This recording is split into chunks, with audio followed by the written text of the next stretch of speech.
It's an interesting time for business. Tariff and trade policies are dynamic, supply chains are squeezed, and cash flow, it's tighter than ever. If your business can't adapt in real time, you are in a little bit of hurt. So how do you get full visibility and adapt in real time? Over 42,000 businesses trust NetSuite by Oracle, your AI-powered business management suite. It brings accounting, financial management, inventory, and HR all under one roof. NetSuite is the #1 cloud ERP for a reason. It's your single source of truth, giving you the data and control you need to move quickly. Real-time forecasting helps you move into the future with confidence, and with AI built in, you can automate the busy work and focus on strategy.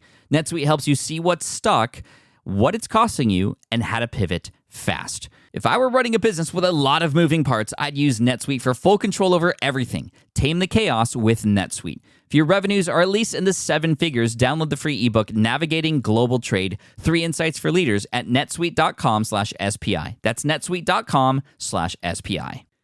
You spent months building towards launch day, but when the clock hits 0, your site crashes. Bots swarm, and loyal fans rage on Reddit. That's not good. Fanfare was built to stop that. Fanfare is the drop platform made for high-pressure moments, stampede-proof infrastructure, verified waitlists, and bot filters that actually work. Instead of refunds and rage, you get retention and revenue. And that sounds great to me. Your next launch shouldn't be a gamble. Get Fanfare's 5-step hype drop playbook and learn how to bulletproof your drop at fanfare.io/playbook. Again, that's fanfare.io/playbook. You know what's crazy? Right now, there's probably somebody with half your expertise building a massive audience while you're still trying to figure out which platform to focus on. You're spreading yourself thin. You're wondering if you've chosen the right lane, or maybe you've chosen too many at the same time. And like I said, you're just spreading yourself thin. And these people, they're not necessarily working harder than you. They're not as smart as you. They just picked the right platform and they're doing the right things on them. See, social media and platforms that you can publish on, they're changing dramatically. TikTok's algorithms, they're creating huge opportunities for people. YouTube Shorts is suddenly rewarding creators like never before. LinkedIn Organic is surprising everyone. But here's the thing. While every platform can work, not every platform will work for you. So today, I'm going to show you exactly where you should be focusing your energy based on who you are and how you create. I'm going to go through each of the different platforms. Some are social media, some are more like YouTube. And no fluff, no try everything advice, just a clear roadmap to building an audience as quickly as possible so that you can then take that audience and put them into something like an email list or a stand store or something like that. And then you can own what you've grown and generate revenue from there. So let's dive right in. Again, the idea here being you focus on one for a certain period of time. I would say 60 days, 30 days could be a good experiment as well. But you choose one and you go for it. And if you happen to be on many of them for right now, you literally stop posting on all but one. I know that might be hard. I know you might have your systems in place. And if you do, and it seems to be working fine, but it would behoove you to experiment and see what would happen if you just took all that energy and put it just into one. Kind of like, you know those flashlights? Like this happened the other day. I was out on a lake early in the morning before sunrise. And my son and I, we had a flashlight. And the flashlight's one of those where you can kind of twist the lens. If you twist it, it gets more focused. And if you twist it the other way, it just kind of spreads out. And it's cool, okay, you could spread out, but then when you spread it out, it's not very lit. But if you're looking for a specific point or a specific bush or something like that, or just better direction and brightness, you put that laser focus on and you're good to go. So that's what we want to do here.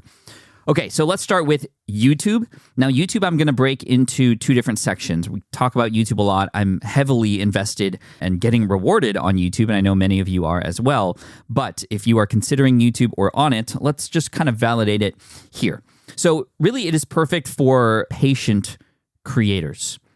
Patient creators who know that it's going to take some work, who enjoy teaching, who enjoy storytelling, who can commit to consistent production schedules. It is not there for those seeking for overnight results. There are some platforms where you can get some overnight results, but they're not going to be as long-term relationships that you'll build there. It's not going to be something that's going to be very fruitful because it's just quick and then kind of one and done, kind of like a person visiting your house for Halloween. They kind of get what they need and then they leave, versus a person sitting down and enjoying your restaurant, becoming a lifelong fan, that kind of thing. That's what could happen on YouTube. A huge benefit is it has a very high long-term earning potential. Once you get into a rhythm there, once you have these videos out there and you start to find out who you are and how you tell story and how you show up, there is a lot of ad revenue to be made on YouTube. There's a lot of ability to take those people who come across your multiple videos, they're subscribed, they come and see you every week, every other week, how often you publish, and you build a relationship with them and they come to your email list. They want to buy your product because they want to get more from you. You can hire people who want to get coaching from you because they're getting asynchronous coaching from watching your videos, but they want to talk to you directly, and that comes with a price. So that coaching and done-for-you services can be very, very well managed and well sold on a platform like YouTube. It is a search engine, of course. I don't focus too much on the search engine capabilities, although that is there, and it's the second most popular search engine after Google. The benefit really is going to be what they call suggested traffic and browse traffic. That's where your video will show up on a person's homepage, or after a person watches another video, it gets recommended to them, and they're not even subscribed. It's just what YouTube believes they want to watch next. And if you nail the title and thumbnail, which is the first moment of potential kind of interruption or attention grabbing, that is going to do very, very well for you. In addition, long-form YouTube videos perform very well in an evergreen fashion. I mean, there are certain exceptions to this rule. If you're doing time-based news things or sports, what happened today in the baseball game kind of stuff, that stuff's not going to last as long. But if you build your content so that the stories continue on or so that the lessons remain relevant, these things can really start stacking on each other. Every video feeds into all the other videos and things can grow from there. And the evergreenness, the usefulness of those videos for your brand can stack on one another in a really, really great way to grow your brand, grow your subscribership, build loyalty, garner authority, and also, of course, generate revenue. And you can build strong brands on YouTube with long form for sure. Now, like with anything, there are weaknesses. So in addition to key strengths with each of these platforms that I'm going to guide you through today, we're going to talk about the key weaknesses. And a key weakness on YouTube for long form video. And when I say long, I mean not the vertical videos, but the horizontal videos that are, more than 3 minutes in length, right? They're 3 to however long. I've created videos that are hours long, in fact, that have done very well. Whatever the case may be, because it's more than just like a video shot on your phone that you can post immediately like a short, it is a little bit slower to grow. There is something to be said for quantity with any platform. The more you publish, the quicker you learn. The more you publish, the more that's out there for people to potentially find you and for you to get in front of them. But with long form, especially if you are spending time with either storyboarding or crafting a story, it could be really slow at the start, especially if you've never done video before, because it takes a lot of courage to hit publish and to start talking to the lens of your camera and then to edit and put the stuff out. Sometimes it could take weeks to create a video that's only 8 to 10 minutes in length. And I've spoken to a lot of people, even my good friends, like Rick Mulready, who recently started his YouTube channel that's now grown, by the way. Rick, I know you listen to the show. I want to congratulate you in front of everybody. You are now over 40,000 subscribers on your Rick Mulready channel on YouTube talking about AI. And it was just like, he'll vouch for this, slow initial growth, but he's ramping up. His videos are seeing tens of thousands of views now because he just got started and he fought through those initial kind of hardships with getting in front of the camera for the first time. He's doing an amazing job. So Rick, super proud of you. I just wanted to share you as an example here. It is a significant time investment. It is going to require a lot of energy and effort. And there's a bit of a technical curve as well, because likely you are crafting these stories or you have voiceovers over this stuff. If you're doing like essay type documentaries type stuff, you're going to have to produce those in post edit, the voiceovers. It might require more locations for you to go to, more research, those kinds of things. But this is why these things get watched for longer, because there's a story, there's something that you share in the beginning that hooks people to the end. And that's what you must do. So let's talk about some must-do practices. So we talked about key strengths, key weaknesses, must-do practices. Strong hook. First 7 to 10 seconds, I need to know, why am I here? What is this going to do for me? Every viewer, and this goes for every platform, everybody is selfish. We want to know what's in it for us.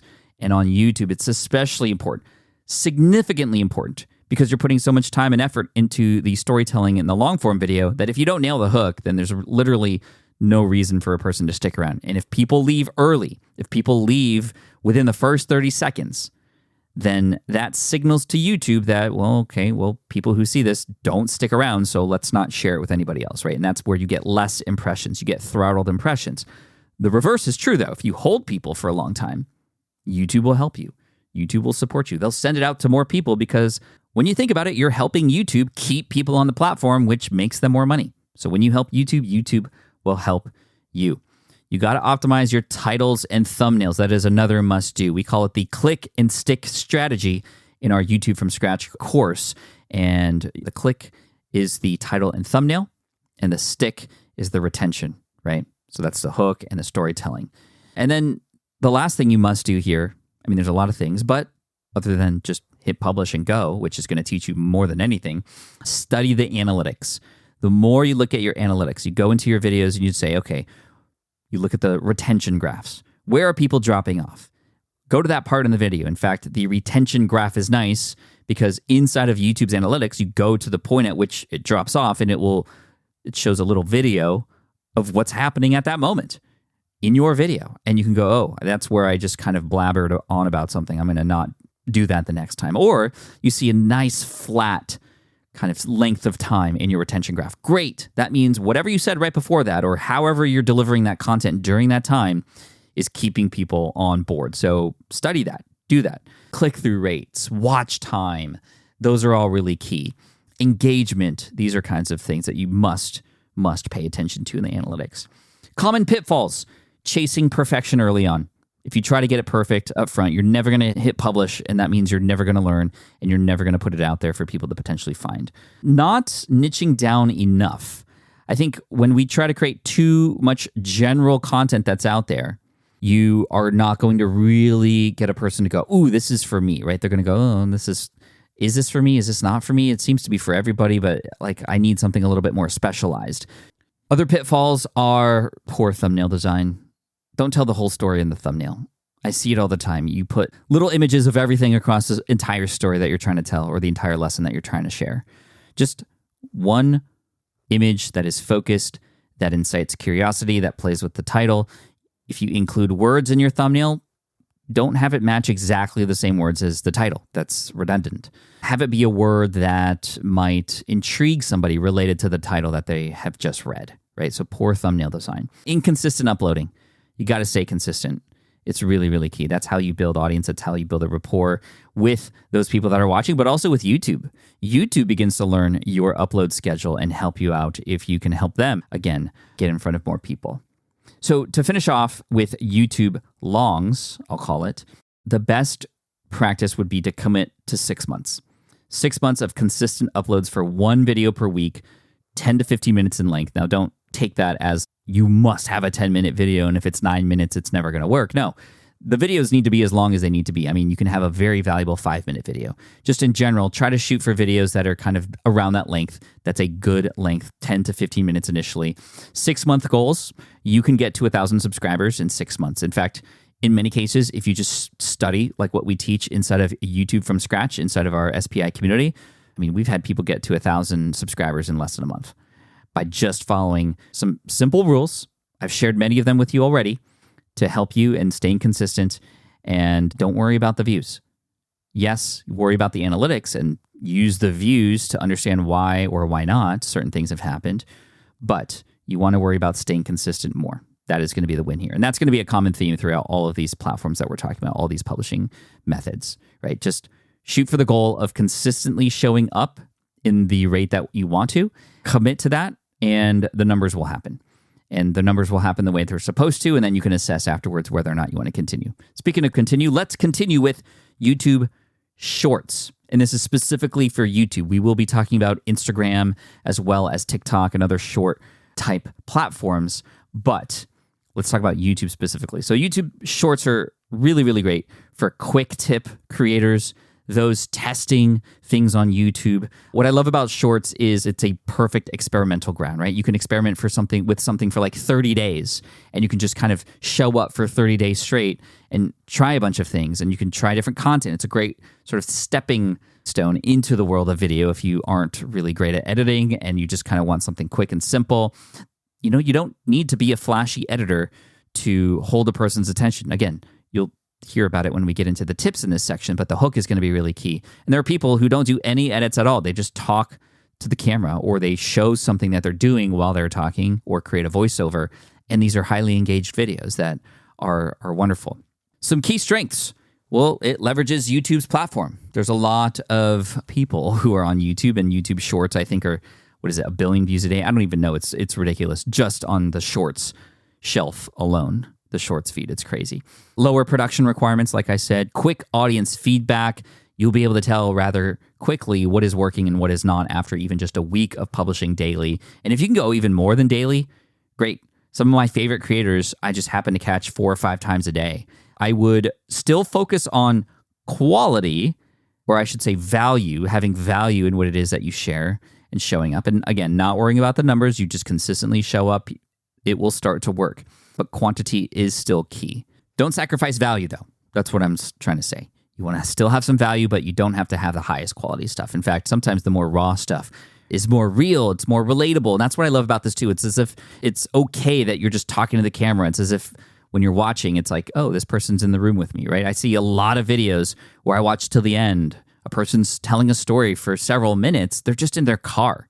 They're like waiting for their kid to come out of practice or something, and they're just talking to the camera about something that I'm interested in, right?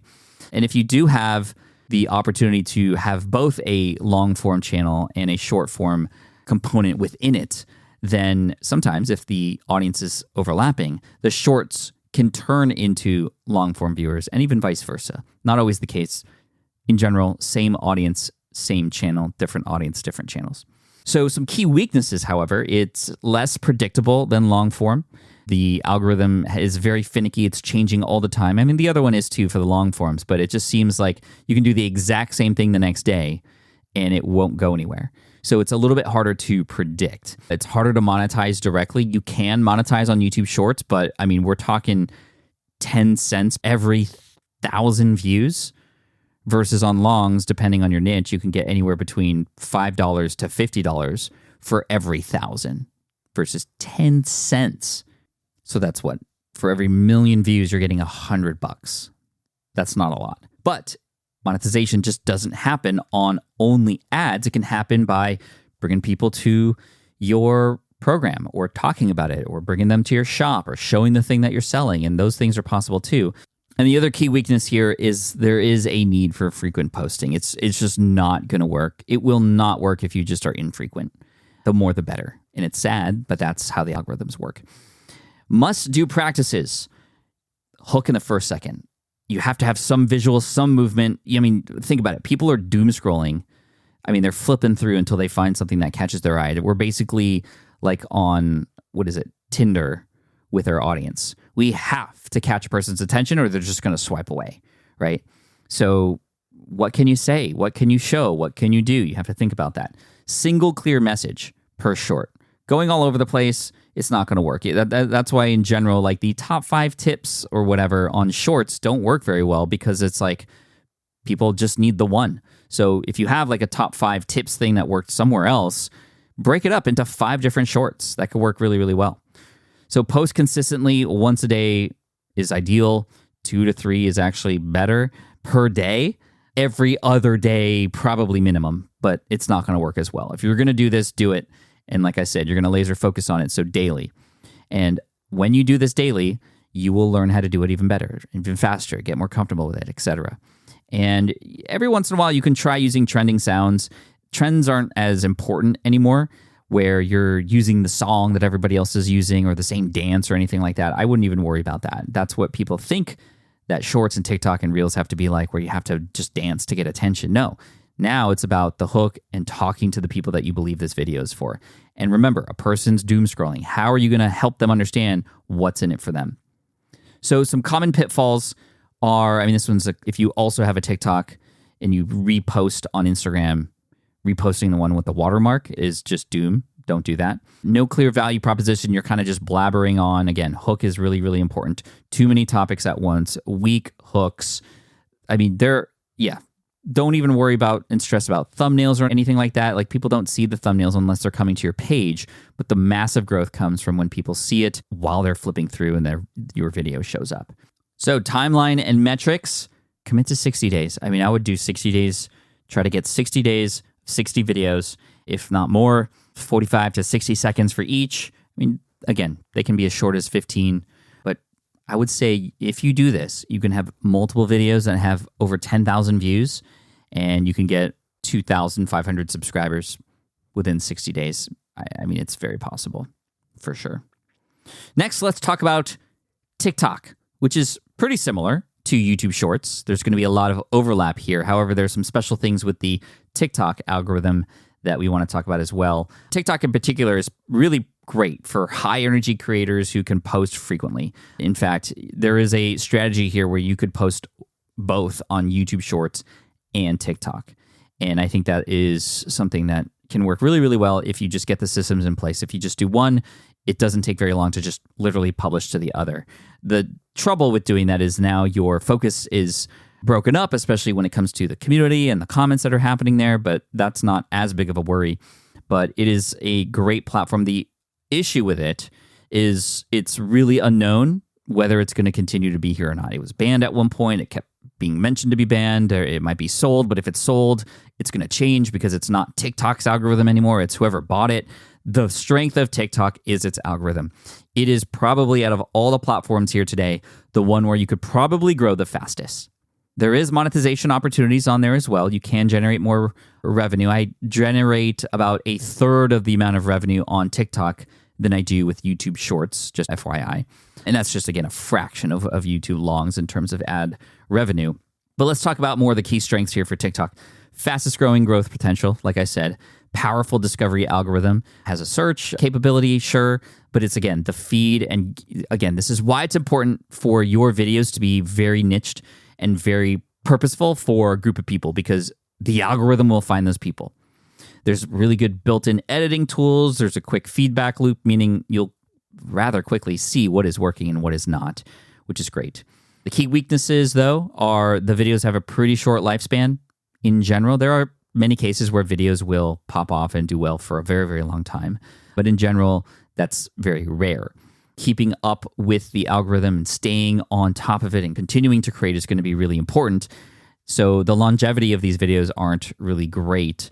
But when you show up and you're in real time and you're talking about real life things that relate to the real life people that are there, I mean, you're showing up. It's so easy. You just put on the phone, you just take your phone, shoot yourself filming the video and talking, and you're there, or shooting the thing, or offering your tips or telling that story. There is a need for constant content, just like on YouTube Shorts, and there is platform stability issues. Again, like I said, is this going to be around? I don't know. Some must-do practices. You know what works really, really well on TikTok? Stitching. Taking somebody else's video that was already proven to be successful, and you take the beginning of that other person's video, and if they've enabled it, which you will know if you can try to stitch it, it will either let you or not. And stitch means you're going to add on to a certain section of that video. So you could watch one of my videos, for example, and it's the first 10 seconds, and then it cuts to you reacting to it, or talking about it, or validating it, or countering it, whatever it might be. This works really well because the hook was already proven. Go to a creator that you follow in the niche that you're in. Take one of their videos that is very popular and stitch the beginning of it. Maybe you're answering the same question that they're answering, or maybe you are commenting on it, or you disagree with this person. The hook is already there. It's not you, actually. It's them. And you could see by the analytics, because you can go in and literally see how many views all these videos have from other people. And then you can kind of just piggyback off that. So doing the stitching thing works really, really well. Posting multiple times if you can. There is a very, very strong community aspect on TikTok with the people that follow you. I feel like more than any other platform for shorts, like you can talk to them and talk to them as a community, give them a name. And this is something that I just feel like TikTok does really, really well. Again, it's really good at finding the right people for the right videos. That is the strength of TikTok. And it's why people's algorithms are so keyed in on who they are. Right. And so if you can show up and, integrate yourself into their daily life. I mean, people are watching my TikToks before they go to bed every single night. It shows up right on time for them every single time I publish, because I publish the same time every day, and they look forward to it. And they're like, hey, good to see you again tonight, Pat. I'll see you tomorrow. That kind of thing. Like that kind of feel happens on TikTok, which is really cool. Some common pitfalls, though, are that you don't want to overproduce these things. Again, I think the more raw the videos, the better. The more real life these things are, the more a person's going to connect with you. Same thing as YouTube Shorts. Inconsistent posting is not going to really help at all. You want to stay consistent and post once a day, kind of minimum if possible, and kind of have that be the boundary for you. What would it take for you to post once a day?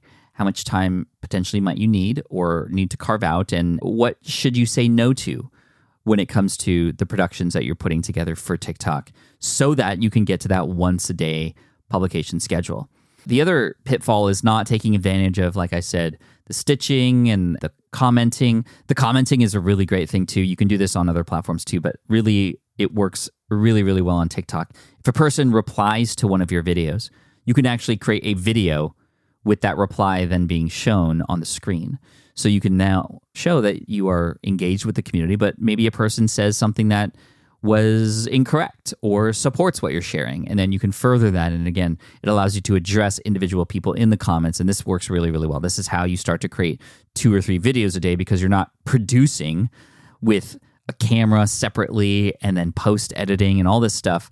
That's not even required. You can have these sort of like really engaging conversations, show these comments on the next video that you share that get put into the feed and on your page. And again, the more the merrier, the more the merrier. So timeline and metrics, I would go for, again, 60 days here daily. And you could repurpose if you wanted to, but if it feels like it's starting to get a little bit like a chore to do that, then don't. Just be sure if you do repurpose that you don't publish on Instagram or on YouTube, the one with the TikTok watermark. And I would say that you get, 5,000 followers and consistently get 1,000 views per video. I mean, how huge would that be for you to just focus? Like, this is what I'm saying, the power of this, like just focusing on one of these alone. Now, there's always going to be that drawback of putting all your eggs into one basket, which is why we're doing this for a short period of time, which is why we want to eventually bring these people from whichever platform we grow on to our email list or to our Stand store and start showing them the other things we have to offer. With running your own business, legal questions always come with the territory. Like, can I use this contract or agreement? What do I do if a client doesn't pay? Am I even structured the right way for taxes? Instead of Googling your way through legal landmines, imagine having a law firm ready to address your business's legal needs without the sticker shock. That's what you get with Legal Shield's small business plans. Legal Shield helps entrepreneurs access real legal help on contract reviews, collection letters, business formation guidance, and even help navigating IRS audits. Members can schedule consultations, upload documents through the app, and get support from a provider law firm that knows small business laws in your state. Plus, consultations on taxes or trademarks help you stay ahead of potential problems. And if a client is late on a payment, Legal Shield steps in with professional collection letters so you can protect your hard-earned revenue, all for a fraction of the price of hiring a lawyer on your own. Go to LegalShield.com/SPI or call 833-570-9980 to learn more and get big business legal support without a big business budget. That's LegalShield.com/SPI. Still using a copy-paste website? Break the template trap with Framer. Whether you're overwhelmed by traditional site builders or frustrated with cookie-cutter designs, Framer gives you the freedom to create a site that's professional, polished, and uniquely yours. Framer is the design-first, no-code website builder that lets anyone ship a production-ready site in minutes. It's free to start, allowing you to browse hundreds of pixel-perfect templates or even design something on your own on a totally blank canvas.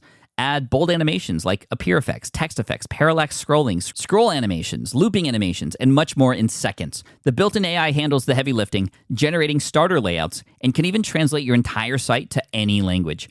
Ready to build a site that looks hand-coded without hiring a developer?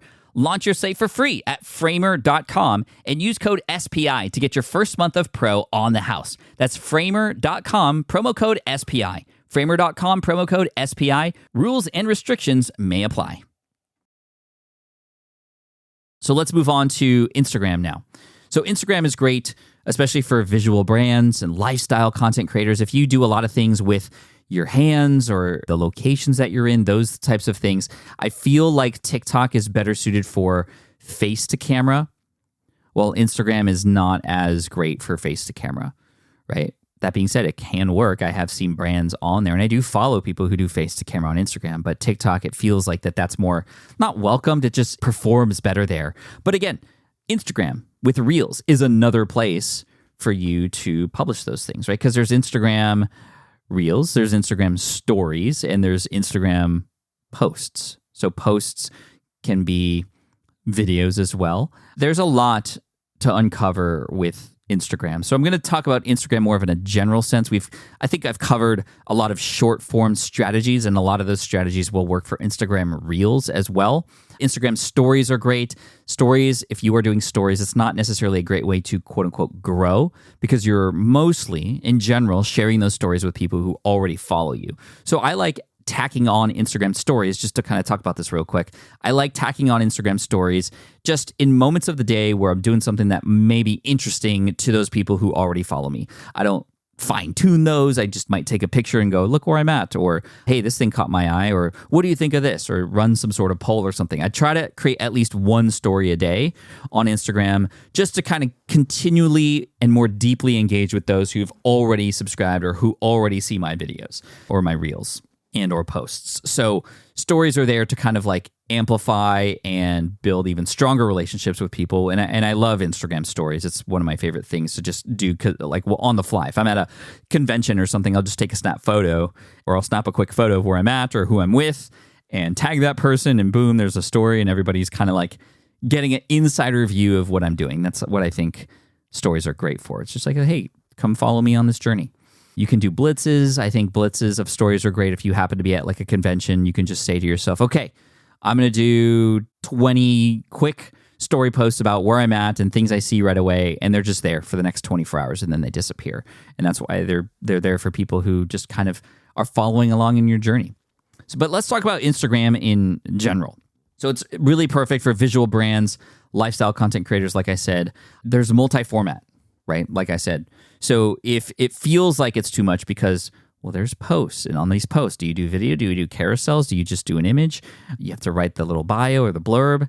Hashtags are still a thing on there where it's not on platforms like X. There's stories, there's reels, there's trials. Here's the thing about Instagram. Monetization basically is zero.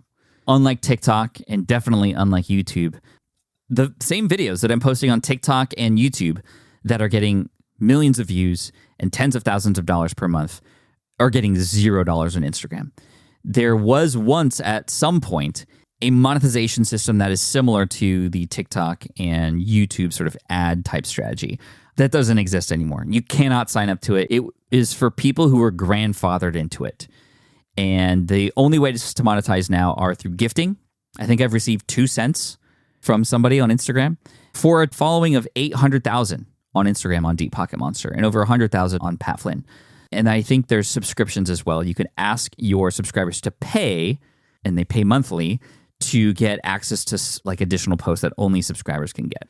But I would much rather do that with something like a paid newsletter or a community. But it is something you can monetize if you have a bigger audience, and that kind of makes sense for the kind of content that you're doing.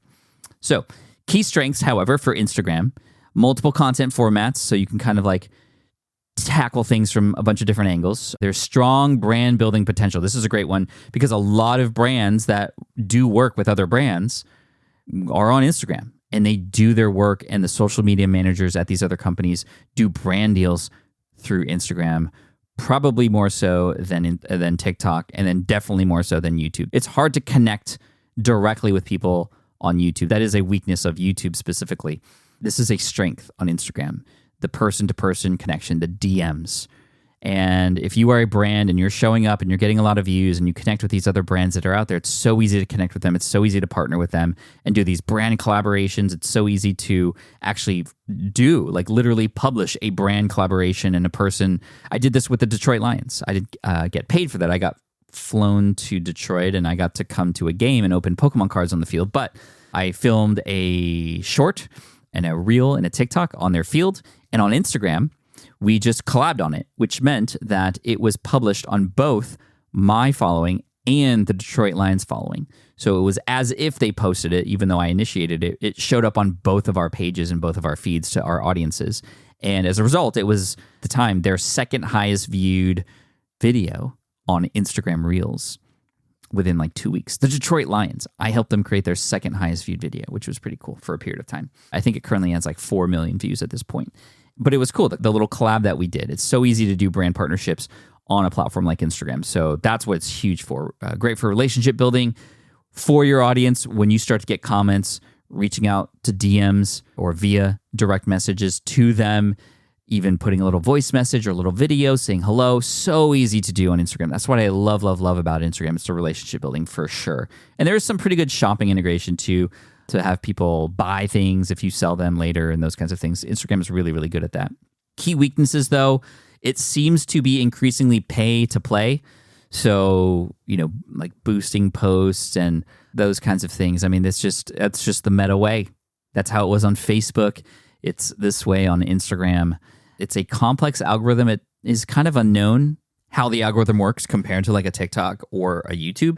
There are more higher aesthetic expectations on the platform, right? Whereas like you can be a little bit more loose on TikTok, on Instagram, especially if you're doing posts and carousels. I mean, this is a visual platform. That's why it's made. So having higher end stuff, higher produced stuff is going to be important.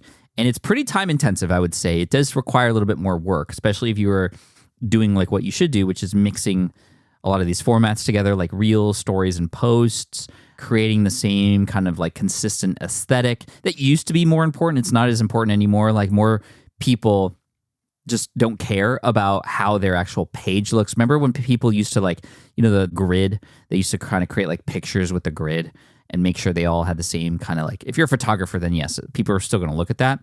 And that's how you get clients. People look at your kind of portfolio, and your Instagram page is your portfolio. That's, again, a huge advantage of a tool like Instagram, it being more visual. If you are eventually going to get clients that are more in a visual field or are looking to you for visual or motion type stuff, then yes, Instagram is definitely the place you want to be.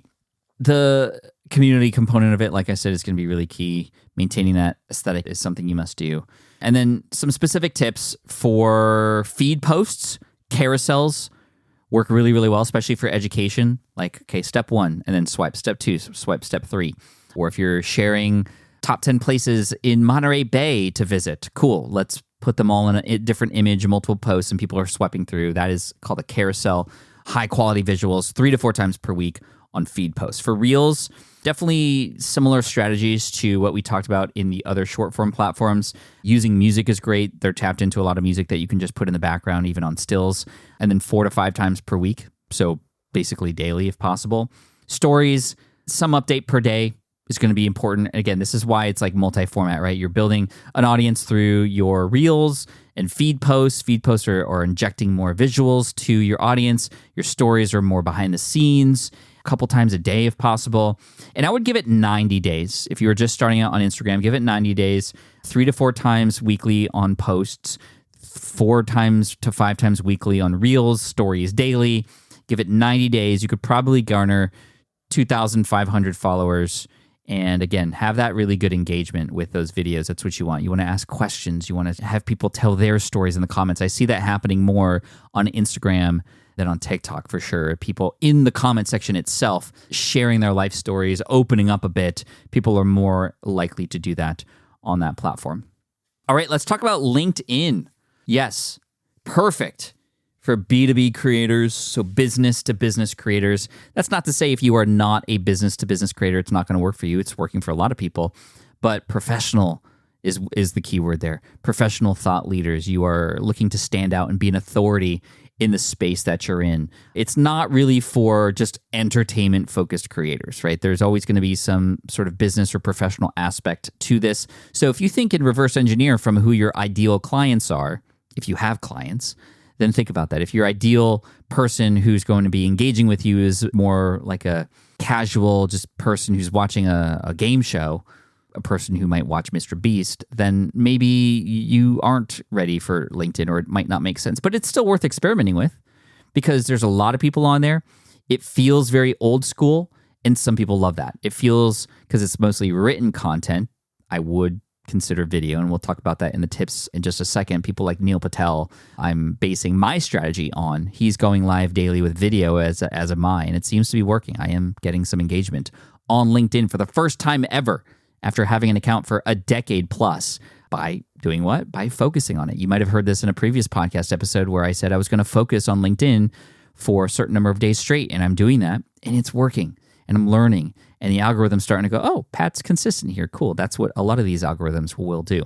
So key strengths, high value professional audience. This is where if you eventually know that you're going to have just a few clients, but they're paying you thousands, right? You are doing consultations or you're doing done for you services for other businesses.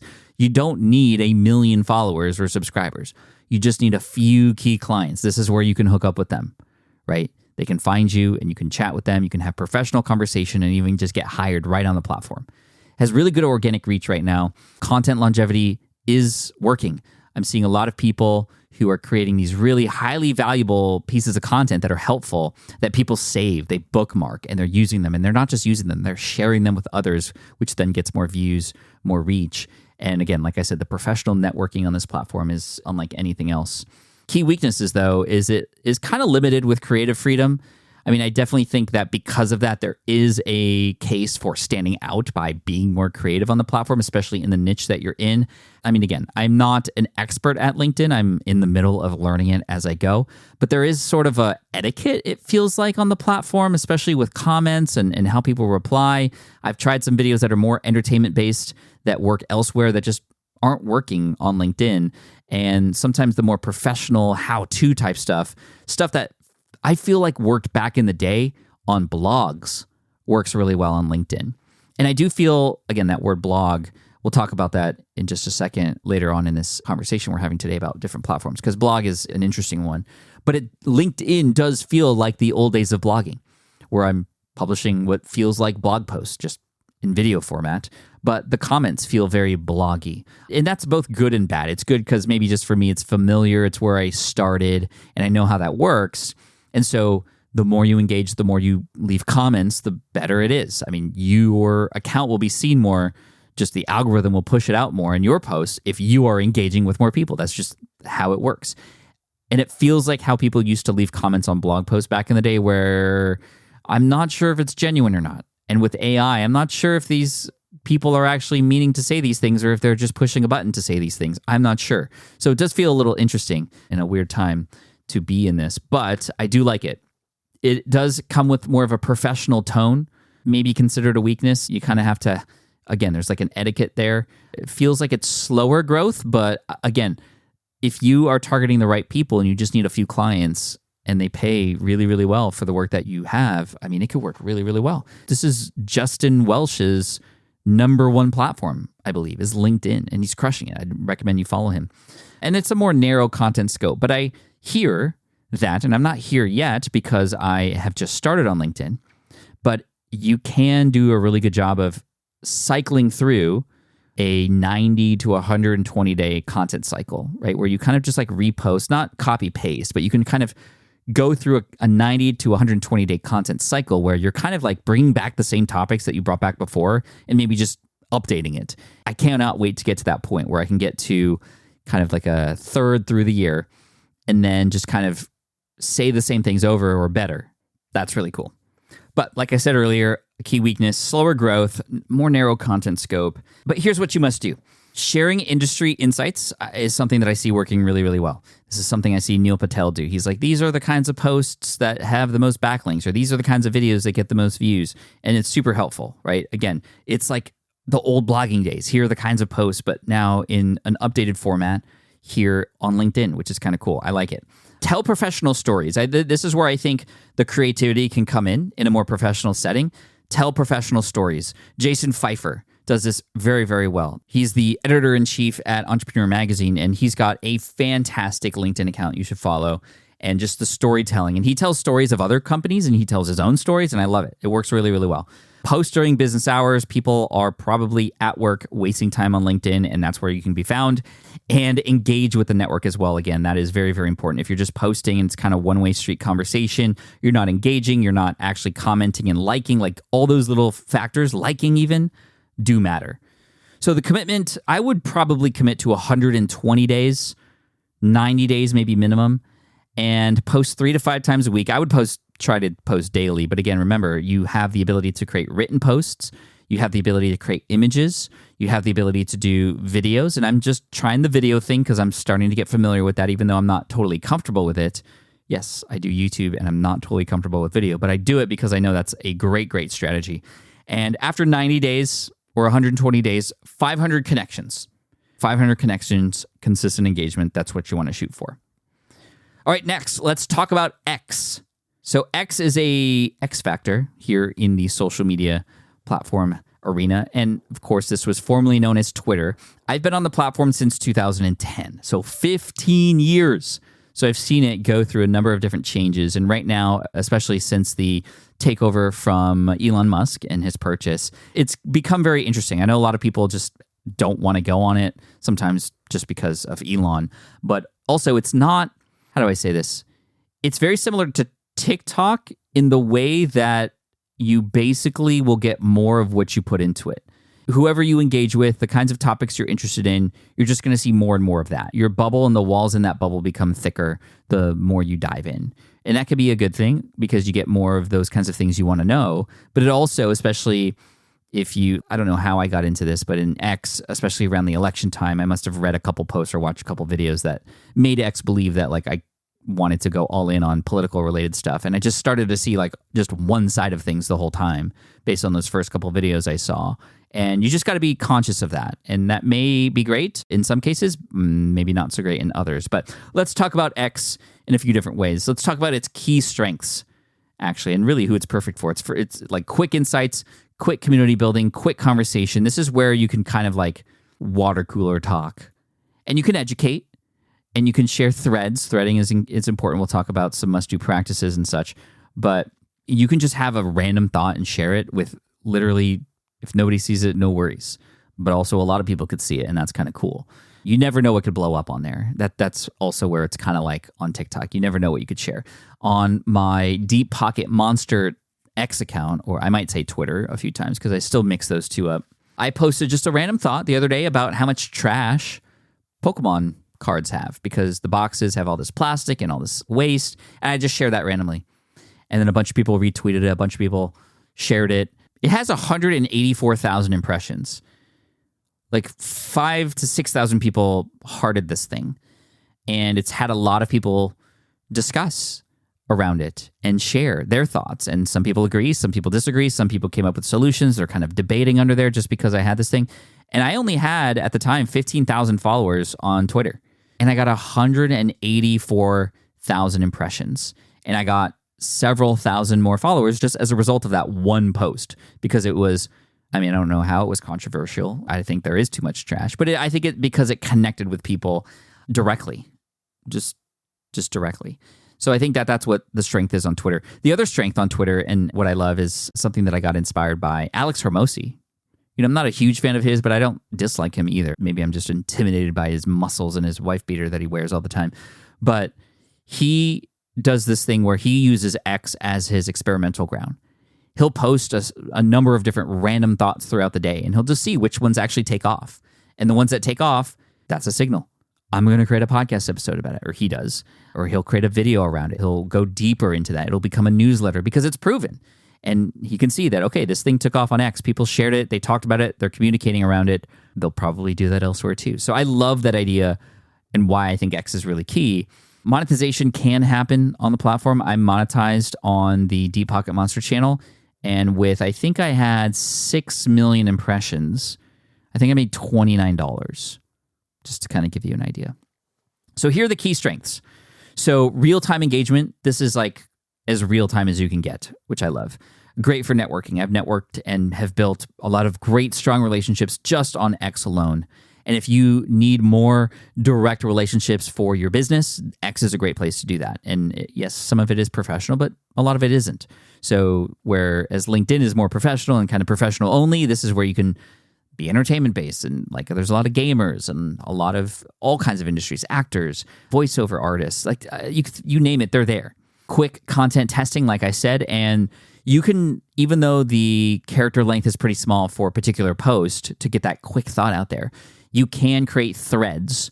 And that means like replying to your own stuff to create basically a blog post or a longer thought about something. And those tend to get more reach too, because there's just more. I mean, the common theme here, unfortunately, is more is better with a lot of these things. With YouTube longs, though, I would say more story is better, in my opinion. So some key weaknesses for X: fast-moving timeline. I mean, stuff like you post today will be negligent tomorrow. Like there's literally Like it's not even going to matter what you said yesterday. That said, there are things I can take off, and depending on what you say, stuff that you said a year ago can come up in certain arguments and stuff. So you just got to always be honest. Just admit when you're making mistakes. I mean, this stuff moves really, really fast. It's a fast moving timeline, but you can find your people in there and use the tools that Twitter offers you to create those lists of people that you want to follow, because there is a lot of noise out there and they'll feed a lot of people to you that you may or may not want in front of you. The reach is unpredictable, but that is both a good thing and bad thing because you never know. Need for frequent posting. So again, like I said, more is better, and you have more room to just play here, probably more than anywhere else, because a post is just so informal that you publish it and you'll see and be able to tell right away whether or not it was something that carries on in the niche or not. And very limited monetization, like I said. It works really well, though, for things like behind the scenes, sharing things as it's happening. There was somebody I saw who was live tweeting like a date that they were on. It was a date. They actually used X. I cannot remember this person's name, but it was such a fascinating case study. It happened last year in 2024. And a guy said that he wanted to fly to, I think, Japan with a woman and go and take her on this date, just literally friendship, like nothing, no funny business, and just kind of treat this person to a flight to Japan and get to know them better. And as creepy as that kind of sounds, he found a date. And he was live tweeting this date, sharing some pictures as they were going along. It was really sweet, actually. It became like a romance story for a hot minute on Twitter or X. That was how he was relaying what was happening, was through X. I don't see that happening like as much on YouTube Shorts. I see it happening a little bit more on TikTok, the sort of real-timeness. But X is really where a lot of real-time stuff happens. It's why a lot of news outlets use X, because X utilizes that fast-moving timeline. A lot of sports, a lot of Olympic coverage, for example, when that was happening and very valuable to consumers on X. Right engaging threads. Hooks are really important here as well. Like first couple words, capture their attention. You can engage with bigger accounts. This is what's really cool. You can make quick connections with people because it is so informal. I've had big celebrities just reply and retweet. You want to know something funny? Again, I don't talk about politics. I don't share my political affiliation here whatsoever. But interestingly enough, Obama follows me, and my team found this out for me. I don't even know. I don't know if he just did a mass following one day or a social media person had listened to my podcast. I have no idea. But when he was president, he had followed me, which I thought was kind of interesting. So all that to say, you can connect with and communicate with a lot of larger brands, larger celebrities, larger accounts. Build in public. Like I said, it's a great thing that you can do and share things in real time and post consistently. So as far as timeline and metrics, if you choose this mission, I would say 60 days, post 3 to 5 times a day, and you could probably get 1,000 followers and some consistent engagement from your audience. All right, next let's talk about live streaming. Live streaming is a special kind of publishing because it is live, and it's difficult to imagine ourselves sometimes live doing anything because it's real. You cannot get more real than this, except if a person were in the same room with you, and I probably wouldn't want every single person in my audience in the same room with me, but I want them to feel like that sometimes if I'm opening Pokemon or if I'm sharing business tips, just like I did for 365 days straight on the Income Stream, which was the name of my daily show during the COVID thing. In March of 2020, I had vowed to go live every single day at 9 a.m., and I did that for 365 days. And then it ended. It was a 365-day experiment, and it was beautiful. One of the best decisions I ever made. Did it grow my YouTube account because I went live on YouTube? No, not really. It didn't cause any huge influx in growth, but it did help create some incredible relationships with people who I still have like such a deep relationship with today, people who showed up every day with me. And it was great because I was able to show up for them during this crazy time where nobody knew what was happening or what was going to happen. And we can kind of like consoling each other, and I could just help them build their businesses during that time. It was really amazing. And it really is live streaming, whether you do it on YouTube or Twitch or Kick. There is a live component on any of these other platforms as well. Instagram, TikTok. Is there LinkedIn Live now too? I'm not exactly sure. But live is amazing because you can really connect with people. And if you happen to have some experience with public speaking, this is really, really going to be helpful. However, I will say that going live is a great kickstart to a public speaking career because it forces you to get up there and learn how to engage and tell stories and on the fly share things, which is such a handy characteristic to have. especially in the business space, because then when you're on a sales call, guess what? It's going to be so much easier. When you're in person in a networking event, so much easier. It is a great platform where you are allowed to make mistakes. People don't expect it to be perfect. And a lot of people will just kind of put it on the background or kind of listen more casually because they just have nothing else to do or they're interested in the topic that you have to share, right? So as far as building a larger audience, there are people who are building audiences with just live streaming. If you have an engaging personality or you want one, this is the place to do it.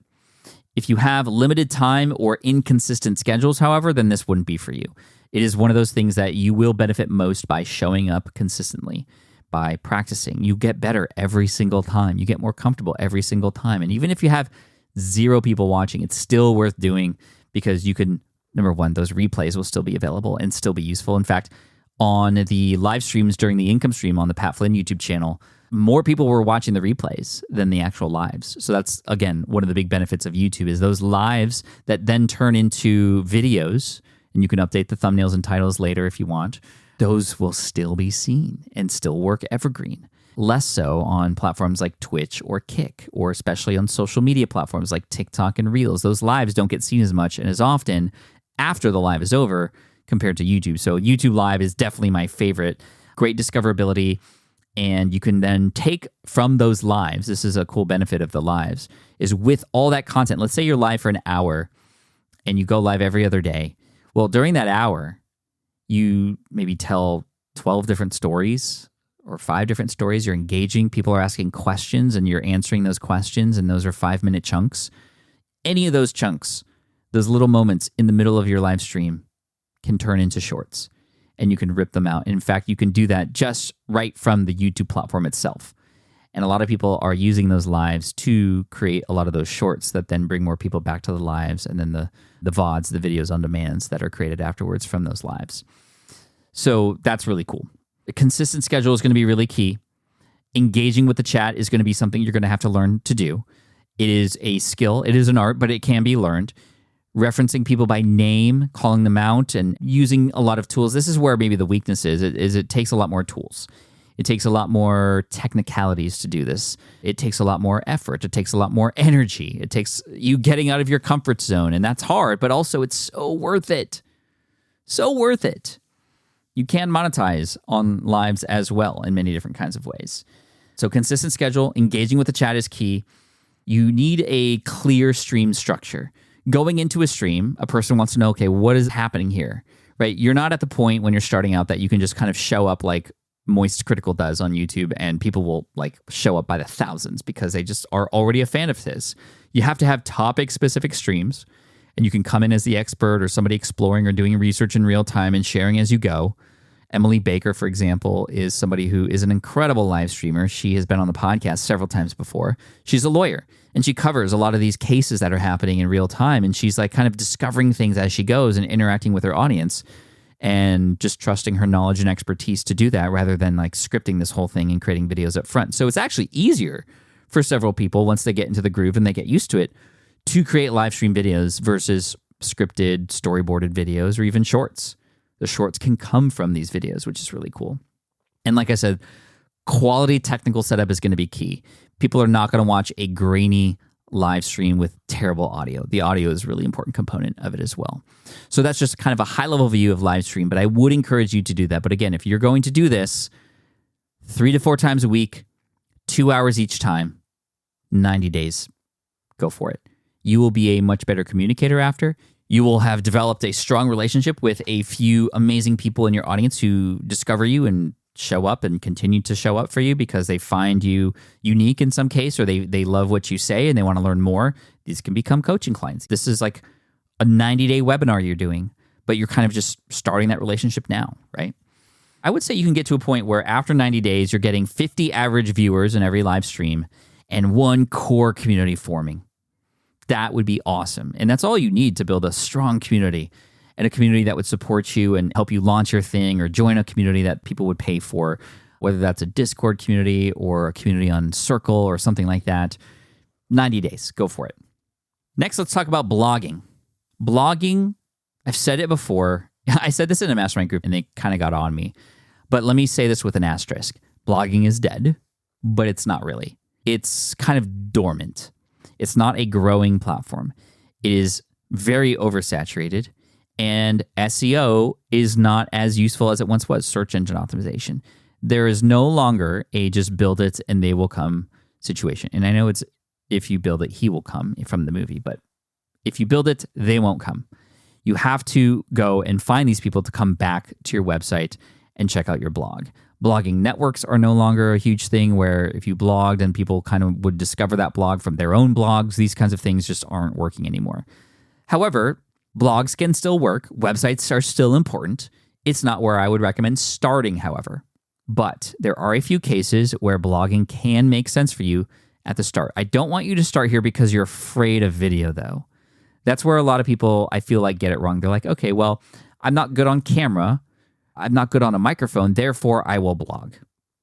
I feel like you are then choosing the hardest route for yourself moving forward to be discovered.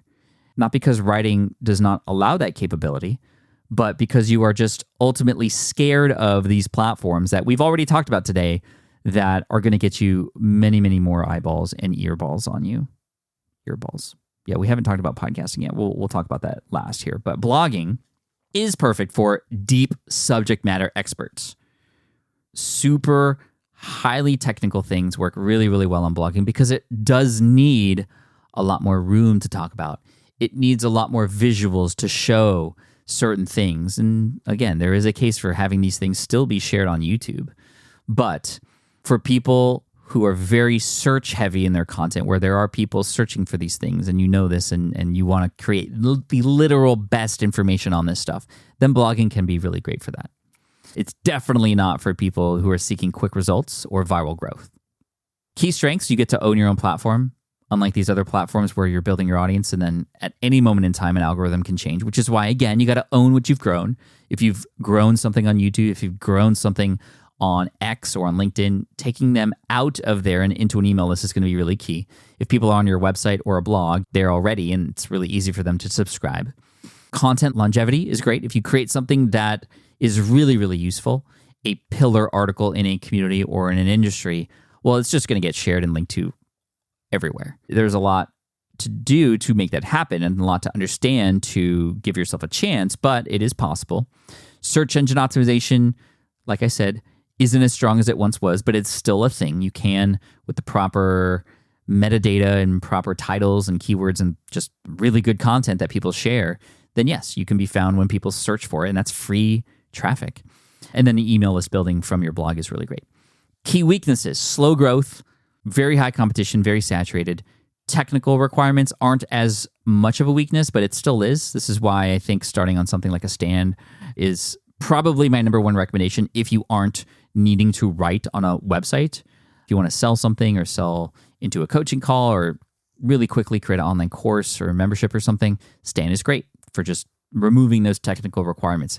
A blog specifically, though, which Stan is not going to allow you to do, is setting up a WordPress site on a host and domain, and that's just going to take a lot more effort and time. I do have videos to help inside of our courses and stuff, but that is not as big of a deal as it once was because before we used to have to code our own websites, use things like Dreamweaver.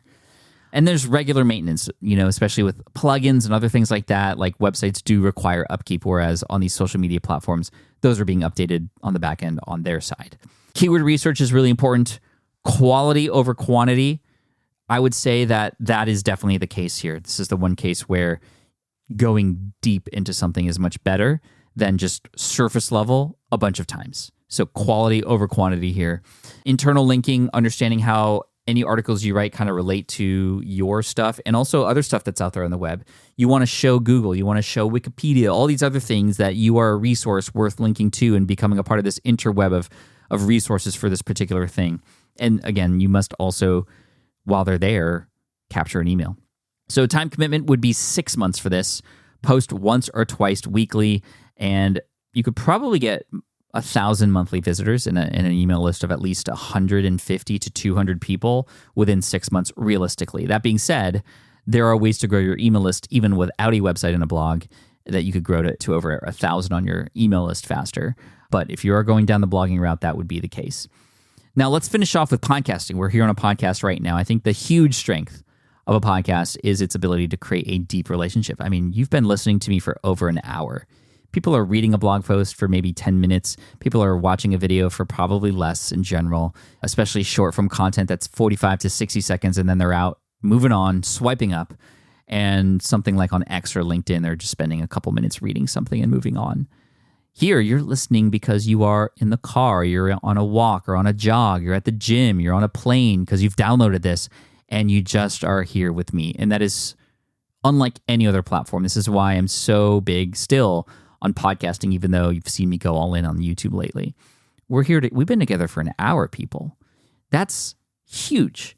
You've heard my voice. There's no exit button when listening to this like there is on any of these other platforms. You can go so deep with the relationships with people. And this is why podcasting had been the number one way that people had discovered the brand back in the day. And it's how most people who are in this community have come to find me, have come to join the community.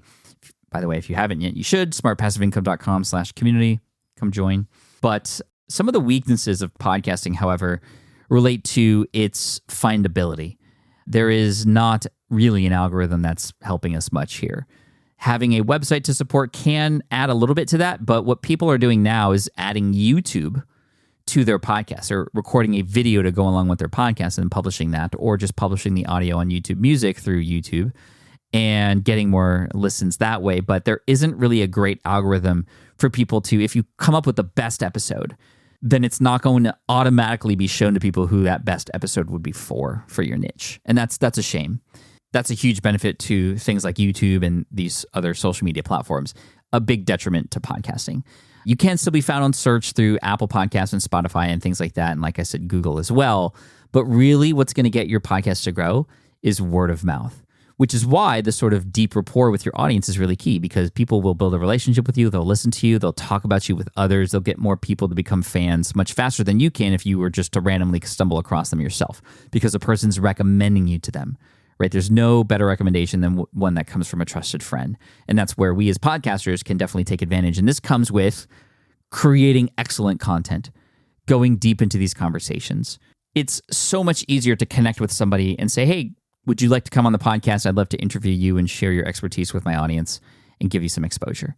So much easier to do it that way than with a YouTube video, because a person has to then think about getting on camera and those kinds of things. And what are they going to say? And people understand YouTube is more formal, more edited, more cut, versus a podcast. It feels just more raw. It's more conversational. It's like the audience is just kind of in a room with two people talking, and that's great.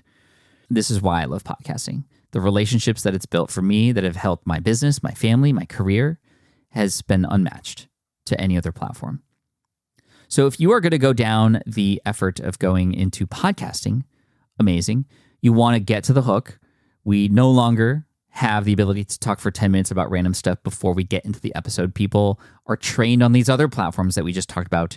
And then when they come onto a podcast and they don't get what they want right away, they're moving on. So it's really important in the first minute, just like I did in the first minute of this episode here, give them a hook.